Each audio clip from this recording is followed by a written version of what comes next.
One of the things we want to do right away, actually, is to develop a set of workshops around issues of both gender and sexuality, not only for our students, but actually to make them mobile, to be able to transport them into different corners of the country, different demographics, different groups of people in terms of age, in terms of rural and urban, in terms of educated and non-educated, all over, with one primary goal, which is to remove the ideas of morality from how we think about gender and sexuality. There clearly is a space and a role for telling people what the limits of certain situations are, and you have to communicate that.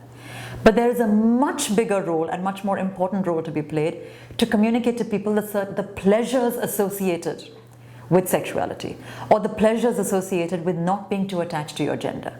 And so we really want to dislodge, and this is a hugely ambitious goal, to dislodge the clutch of moralism from these issues of gender and sexuality. So we really want to be able to think about this intellectually, scholarly, rigorously, academically, but also make these available as a set of mobile workshops that can be widely disseminated across the social spectrum. It's a difficult question to answer about whether a center like ours can affect the ground or whether the ground brings up the center. And I like to think of it as being sort of symbiotic, that each space feeds off other spaces. I'd like to see the center as being completely in conversation with not just grassroots activism or the way in which people live their lives, but also, as I said, with the histories of sexuality and gender that we've inhabited and occupied and theorized in India itself.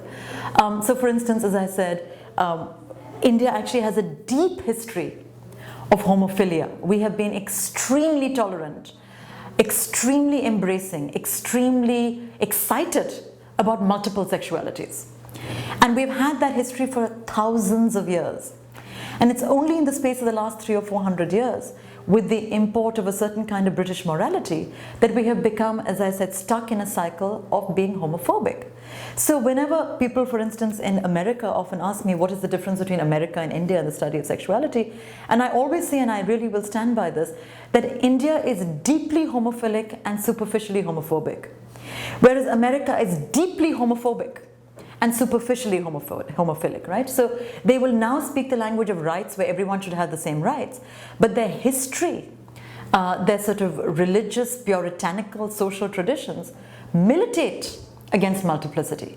Whereas here you are in India living in a country where, first of all, even if you belong to the sort of majority religious community, you have, by a conservative estimate, 33 million gods, each of whom is constantly changing shape.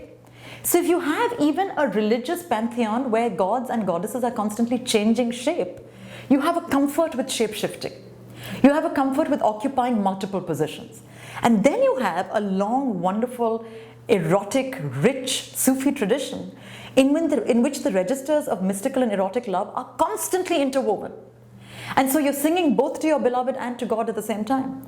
And so just this idea of not being able to stay in one place at one point of time automatically opens you up to a comfort with multiplicity, to a comfort with undecipherability, to a comfort with the idea that people can move and it's okay.